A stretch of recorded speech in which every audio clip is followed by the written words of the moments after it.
ओम शांति।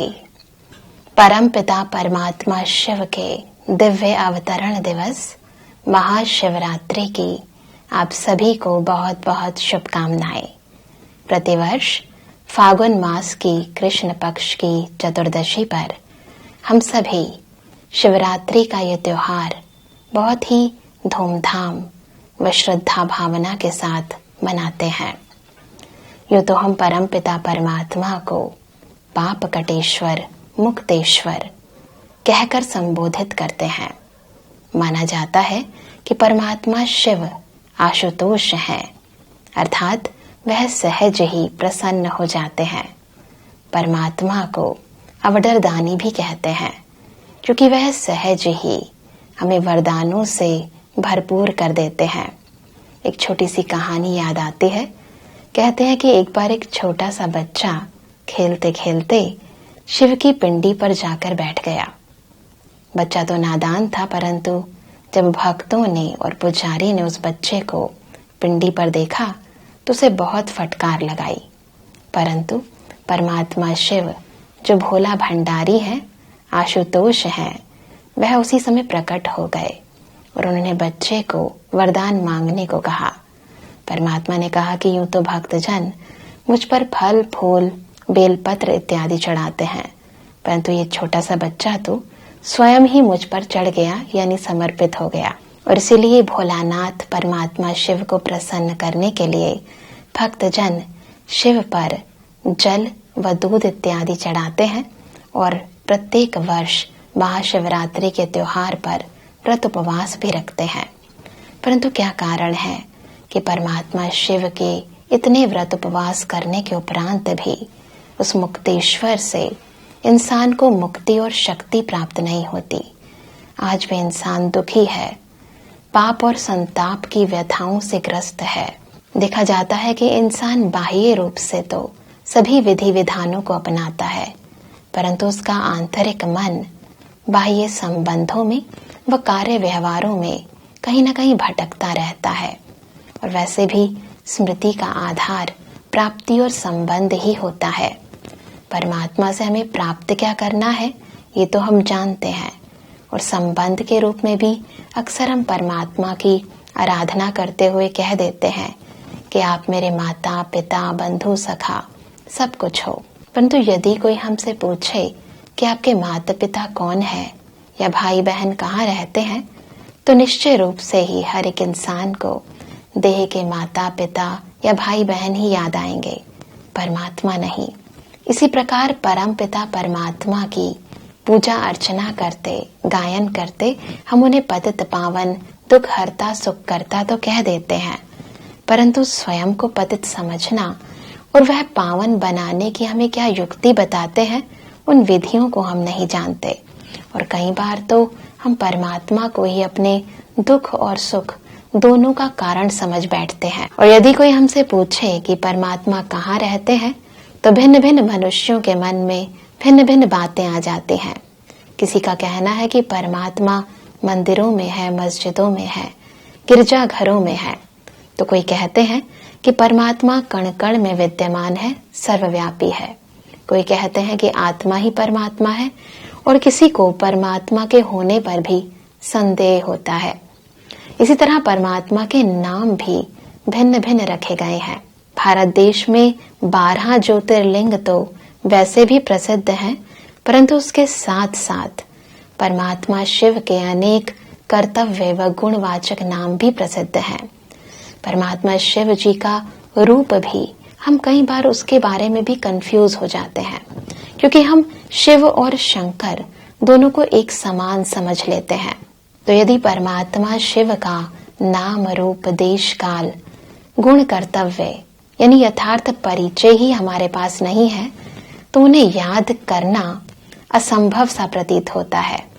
वास्तविकता ये है कि स्वयं सत्यम शिवम सुंदरम परम पिता परमात्मा शिव रोज आने वाली रात्रि में नहीं, अपितु इस संपूर्ण सृष्टि चक्र के अंतिम प्रहर यानी घोर कलयुग के समय में तमो प्रधानता की रात्रि में आते हैं और इस संसार में व्याप्त पंच विकारों रूपी अंधकार को दूर करते हैं और समस्त आत्माओं को पतित से पावन, मनुष्य से देवात्मा बनाते हैं। परमपिता परमात्मा शिव स्वयं अपना परिचय देते हैं कि उनका वास्तविक नाम शिव है। शिव अर्थात कल्याणकारी। परमात्मा शिव ही है जो सर्व मनुष्य आत्माओं का कल्याण करते हैं। न केवल मनुष्य आत्माओं का, अपितु उन्हें त्रिभुवनेश्वर भी कहते हैं, उन्हें सर्वेश्वर भी कहते हैं। अतः वह सर्व प्राणी मात्र का उद्धार करते हैं।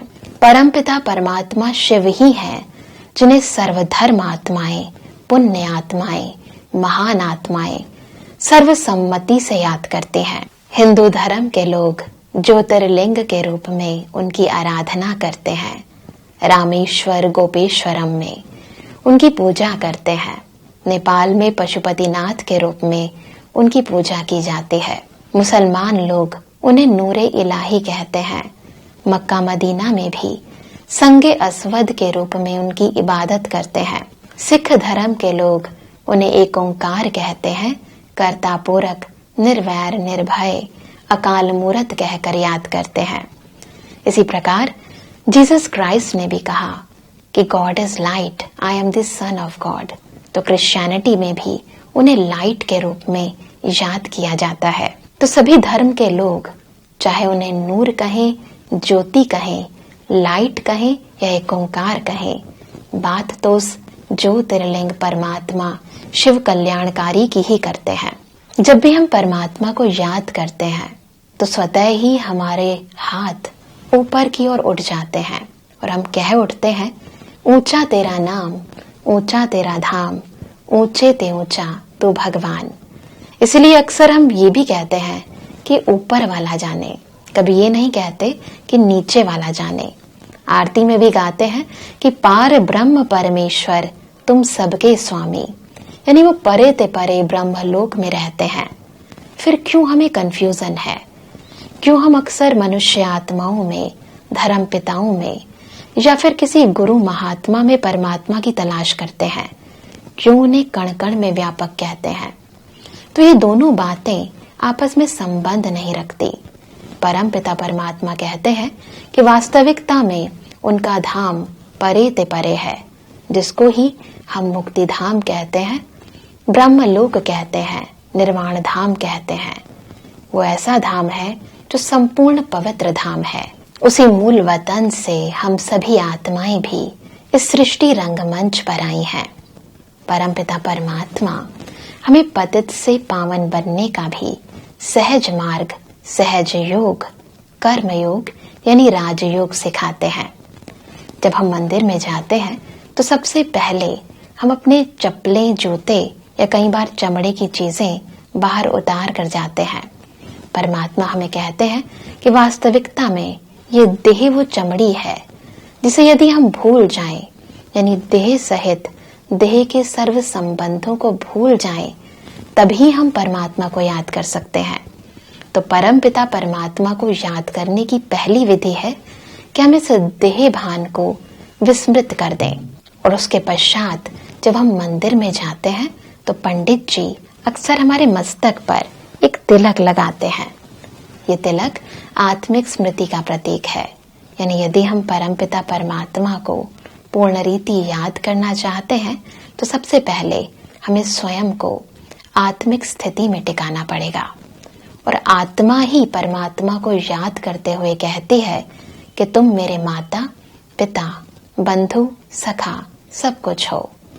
देह के माता पिता बंधु सखा अलग हैं और आत्मा के माता पिता बंधु सखा यानी सर्व संबंधी केवल एक परमपिता परमात्मा है। तो ऐसे जब हम स्वयं को इस देह से अलग, देह से न्यारी आत्मा समझकर परमात्मा को याद करते हैं तो एकाग्रचित हो जाता है हमारा मन और बुद्धि, और तब परमात्मा की संपूर्ण शक्ति हमें प्राप्त होती है। तो जैसे एक तार को दूसरी तार से कनेक्ट करने के लिए उसके ऊपर के रबड़ की कवरिंग को उतारा जाता है, वैसे ही जब तक हम स्वयं को आत्मा निश्चित न करें तब तक हम परमपिता परमात्मा को याद कर नहीं सकते, उनसे सर्व प्राप्तियां प्राप्त कर नहीं सकते। तो इस महाशिवरात्रि पर क्यों ना हम यथार्थ रूप से इस विधि को अपनाएं, स्वयं को आत्मिक स्थिति में टिकाने का अभ्यास करें, अपने मन को एकाग्रचित्त करें। वैसे भी कहा जाता है कि कर का मन का डारी दे, मन का मन का फेर। तो यदि हम पूरे मन और बुद्धि से दिल से परमात्मा को अपना माता पिता बंधु सखा स्वीकार करते हैं, सदा परमात्मा के साथ में रहकर हर एक कार्य करते हैं और कर्म करते हुए उस करण करावनहार की स्मृति में रहते हैं, तो हमारा प्रत्येक कर्म ही इतना फलदायक हो जाता है कि जीवन के अंदर सुख शांति आनंद सर्व प्राप्तियां स्वतः ही आने लगती हैं। तो क्यों ना इस महाशिवरात्रि पर परम पिता परमात्मा परम सतगुरु से सर्व वरदानों को प्राप्त करने के लिए हम इस आध्यात्मिक विधि को अपनाएं। आइए स्वयं को कुछ देर के लिए आत्मिक स्थिति में टिकाएं।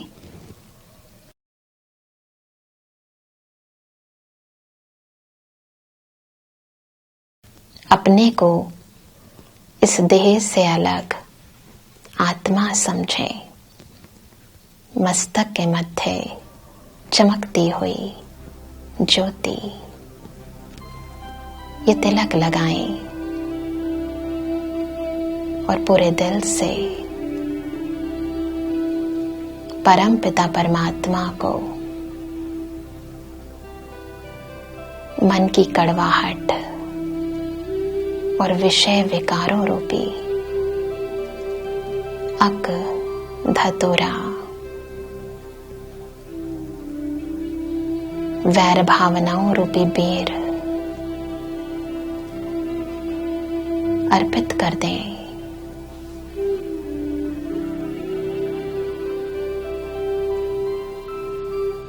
फील करें कि वो परम ज्योति मेरे मन और बुद्धि को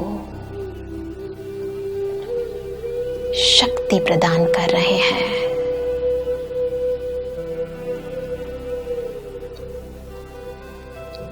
सुख शांति का वरदान दे रहे हैं।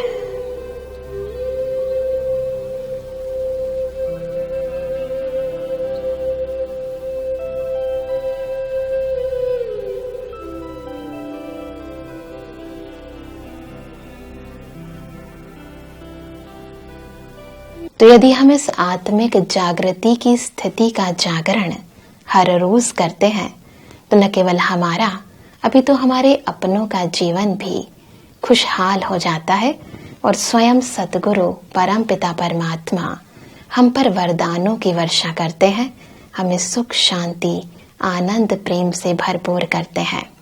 तो इस महाशिवरात्रि पर आप सभी के जीवन का अंधकार दूर हो, आपके जीवन में सुख शांति का सवेरा आए। इन्हीं शुभ भावनाओं और शुभकामनाओं के साथ एक बार फिर महाशिवरात्रि की आप सभी को हार्दिक शुभकामनाएं। ओम शांति।